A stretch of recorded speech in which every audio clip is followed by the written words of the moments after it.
वालेकुम स्टूडेंट्स, मैं हूं आपकी course instructor ma'am Kausar Parveen. Welcome to class.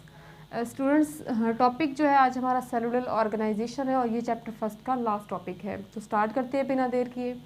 Cellular organisation क्या है? हम लोगों ने ये लेवल ऑफ ऑर्गेनाइजेशन पढ़ा है, लेकिन ये लेवल ऑफ ऑर्गेनाइजेशन से थोड़ा सा मुख्तलिफ है। कैसे? मीन टू से यहाँ पर क्या है, हमने देखना है कि जब सेल्स जो हैं वो ऑर्गेनाइज करें तो किस किस्म के ऑर्गेनिज्म बनते हैं।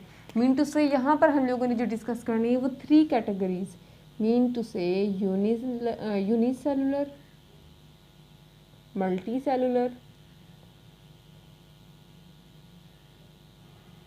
और थर्ड वन जो है वो कॉलोनियल जो ऑर्गेनाइजेशंस हैं उनको हमने डिस्कस करना है। अच्छा, सबसे पहले हम लोग इसको डिस्कस करने से पहले हम लोगों ने क्या करना है, हमने पहले देखना है कि हमारे पास सेल्स की बेस पर किस किस्म कितने ग्रुप हैं। तो सेल की बेस पर हम देखें तो हमारे पास बेसिकली 5 टाइप्स के ग्रुप्स हैं। Monera, protista, fungi,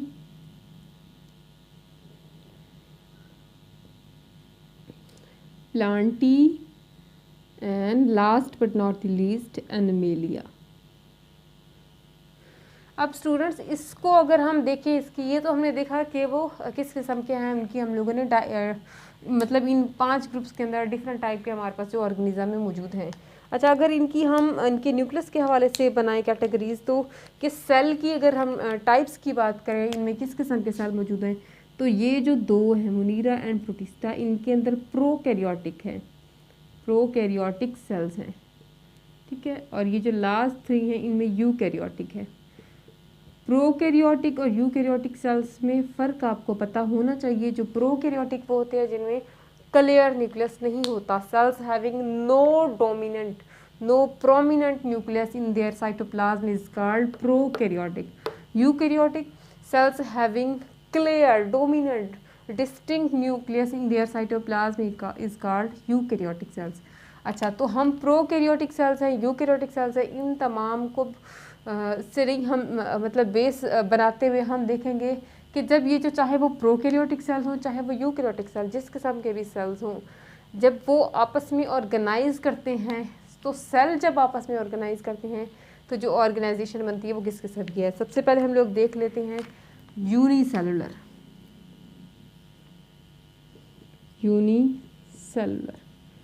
unicellular mean to से क्या मतलब जिन जो एक सेल्स पर, यूनि का मतलब क्या होता है? एक, ठीक है, एक, जो एक सेल्स पर मुश्तमिल होंगे, मीन टू से उनकी तमाम लाइफ एक्टिविटीज़ यही एक सेल ही मैनेज कर रहा है।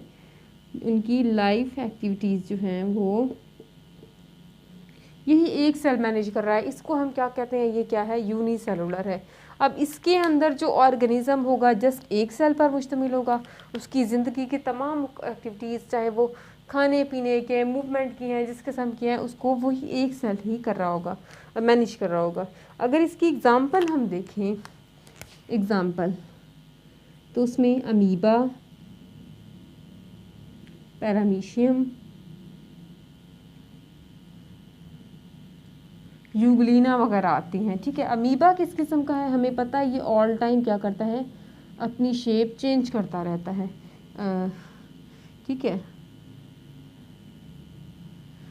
सेम इसी तरह से अगर हम पैरामीशियम की बात करें, तो जो पैरामीशियम है वो किस किस्म का होता है स्टूडेंट्स? वो जूते का जो तलवा होता है ना, हमारा जूते का तलवा, उस शेप का होता है।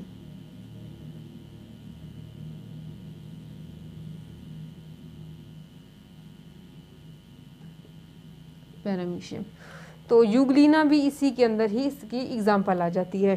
तो ये थे वो जो एक सेल पर मुश्तमिल है, सिर्फ एक सेल पर मुश्तमिल है, उनकी तमाम लाइफ एक्टिविटीज़ यही एक सेल करेगा। सेकंड वन जो है वो हमारे पास है मल्टी सेलुलर। अच्छा, मल्टी सेलुलर ऑर्गेनाइजेशन को देखते हैं। अब सेम जिस तरह से यूनिसेलुलर में था ना एक, इसी तरह से जब हम बात करेंगे मल्टी सेलुलर की, मल्टी सेलुलर में आपने मल्टी से मायने यह रखना है मैनी, ठीक है, मैनी। तो जो बहुत ज़्यादा बिलियंस ऑफ द सेल्स पर मुश्तमिल होंगे उनको हम क्या कहते हैं? ये क्या है? मल्टी सेलुलर है। अब यहाँ पर मल्टी सेलुलर की बेसिकली दो कैटेगरीज आती है, एक होते हैं सिंपल मल्टी सेलुलर और दूसरे होते हैं कॉम्प्लेक्स मल्टी सेलुलर। सिंपल वो हैं जिनमें जो ज़्यादा सेल्स पर तो मुश्तमिल हैं लेकिन उनके अंदर ऑर्गन सिस्टम्स लेवल्स ज़्यादा क्लियर नहीं होंगे, ऑर्गन सिस्टम नहीं होंगे ज़्यादा, उनके अंदर कॉम्प्लेक्सिटी नहीं होगी। और जो कॉम्प्लिकेटेड मल्टी सेलुलर है, हायर मल्टी सेलुलर है, उनके अंदर ये तमाम मौजूद होंगे। तो मल्टी सेलुलर कौन से होते हैं? जो ज़्यादा सेल्स पर मुश्तमिल होते हैं, ठीक है। इनके अंदर ऑर्गन्स मौजूद होंगे, कुछ जो हायर हैं उनके अंदर ऑर्गन सिस्टम्स भी मौजूद होंगे, ठीक है। तो ये तमाम इनकी लाइफ एक्टिविटीज़ बहुत सारे जो सिस्टम होंगे वो करके होंगे, तो हर एक जो ऑर्गन होगा वो अपना काम जो है वो सर अंजाम दे रहा होगा। इसकी एग्जांपल की अगर हम बात करें तो इसके अंदर हम मस्टर्ड प्लांट्स के अंदर से मैंने एग्जांपल ली है, ठीक है। और जो फ्रॉग है, फ्रॉग उसकी एग्जांपल लेते हैं। तो मस्टर्ड प्लांट को भी थोड़ा सा मैं डिस्क्राइब कर देती हूँ, थोड़ा सा फ्रॉग को भी डिस्क्राइब कर देती हूँ। जो मस्टर्ड प्लांट है स्टूडेंट्स, इसका नाम जो साइंटिफिक नेम है वो है ब्रासिका कंपिस्ट्रस। हाथ से लिखा है तो हमेशा हाथ से लिखे हुए के नीचे लाइन लगाते हैं, ठीक है। अच्छा, अब ये सो कब किया जाता है? क्योंकि ये एक प्लांट है तो इसको विंटर्स के अंदर सो किया जाता है, मीन टू से बोया जाता है, ठीक है। और विंटर्स के एंड में ये जाकर सीड्स देता है। अगर इस प्लांट की हम जो बॉडी है उसको देखें तो हम उसको प्लांट की जो बॉडी है उसको हम दो पार्ट्स में डिवाइड करेंगे। एक होते हैं वेजिटेटिव ऑर्गन्स और दूसरे हैं रिप्रोडक्टिव ऑर्गन्स। डेफिनेशन क्या है? those parts of the plants that doesn't take part in sexual reproduction is called vegetative organs। यानी कि वो पौधे के जिस्म के वो हिस्से जो सेक्सुअल रिप्रोडक्शन में हिस्सा नहीं लेते वो क्या है? वेजिटेटिव हैं, ठीक है। मीन टू से आप वेजिटेटिव से आपने याद रखना है, इसको हम वेजिटेबल के तौर पे फॉर एग्जांपल यूज़ करते हैं, ठीक है। और रिप्रोडक्टिव यानी कि जो रिप्रोडक्शन में हिस्सा लेते हैं, तो आपने इसको कैसे डिफाइन करें? आप कहेंगे the parts of the plant that take part in sexual reproduction, reproductive से reproduction, that take part in sexual reproduction is called reproductive organs हैं। अब इसकी एग्जांपल हम आगे ले लेते हैं।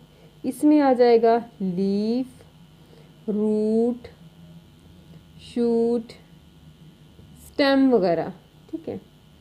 और अगर हम इसकी एग्जांपल हैं तो इसकी एग्जांपल में हमारे पास आ जाएगा सीड, फ्लावर वगैरह, ठीक है। ये इसके हिस्से बन जाएंगे। अब दूसरे नंबर पर हम एग्जांपल ले लेते हैं फ्रॉग की। अब फ्रॉग को हम लोग क्या कहते हैं? फ्रॉग का साइंटिफिक नेम है राना टिग्राइना, यानी कि ये क्या है? राना साहब है। राना टिग्राइना की अगर हम बात करें तो ये जो राना टिग्राइना है इसके अंदर जैसे कि हमने देखा ऑर्गन्स एंड ऑर्गन सिस्टम तमाम मौजूद होंगे। इसके अंदर सर्कुलेटरी सिस्टम होंगे, इसके अंदर रिप्रोडक्टिव सिस्टम होंगे, तमाम सिस्टम इसके अंदर मौजूद होंगे जो कि टेक पार्ट कर रहे होंगे उसकी एक्टिविटीज़ के अंदर। मतलब इसमें जो सिस्टम्स हैं वो टेक पार्ट कर रहे हैं सेल एक्टिविटीज़ में। तो ये क्या है? हायर मल्टी सेलुलर ऑर्गेनिज्म है जिसका ताल्लुक एनिमेलिया से है। Third last but not the least, colonial organisation.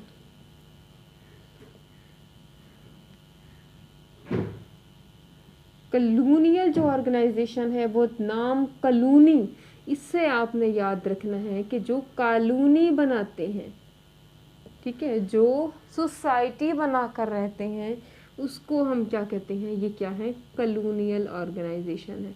इसकी हम छोटी सी एग्जांपल ले लेते हैं यहाँ पर। किसकी एग्जांपल लेने से पहले थोड़ा सा मैं आपको इम्पोर्टेंट इसके पॉइंट्स बनाती हूँ। कॉलोनियल के अंदर क्या होंगे? यूकैरियोटिक ऑर्गेनिज्म होंगे, ठीक है, जिनमें क्या खासियत है कि वो कॉलोनी बनाते हैं, ठीक है, कॉलोनी बना कर रहते हैं।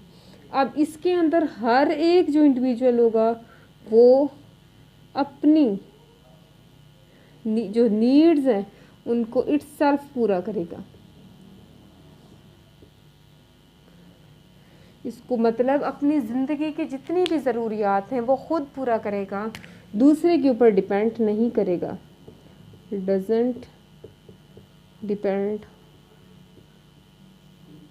ऑन सोसाइटी, या कॉलोनी जो है उसके ऊपर वो डिपेंड नहीं करेगा, अपनी ज़रूरियात खुद पूरी करेगा। एग्जांपल ले लेते हैं यहाँ पर वॉल बॉक्स की। स्टूडेंट्स आपने याद रखना है जो वॉल बॉक्स है ये एक एल्गी है, ग्रीन एल्गी है जो कि फ्रेश वाटर के अंदर पाया जाता है। ठीक है, अब इसके अंदर क्या है, ये कॉलोनियल ऑर्गेनाइजेशन पाई जाती है। ये ग्रीन एल्गी क्या करता है, कॉलोनी बनाता है, और इसकी सैकड़ों की तादाद में इसकी जो कॉलोनी होती है उसमें सैकड़ों की तादाद में ऑर्गेनिज़म मौजूद होते हैं। हर एक जो ऑर्गेनिज़म होता है, बेशक ये सोसाइटी बना कर रहते हैं, लेकिन हर एक जो ऑर्गेनिज़म है वो इट्सेल्फ अपनी तमाम नेसेसिटीज़, अपनी तमाम ज़रूरियात पूरी कर रहा होता है। तो सेलुलर ऑर्गेनाइजेशन के टॉपिक एंड हो गया है। उम्मीद करती हूँ आपको समझ आया होगा। इससे रिलेटेड कोई क्वेश्चन पूछना हो, कोई एमसीक्यूज पूछना हो, आप लोग मुझसे कमेंट बॉक्स में पूछ सकते हैं। स्टूडेंट्स जिन लोगों ने चैनल सब्सक्राइब नहीं किया प्लीज़ इसको सब्सक्राइब करें और मुझे सपोर्ट करें। Thank you so much, keep watching, अल्लाह हाफिज़।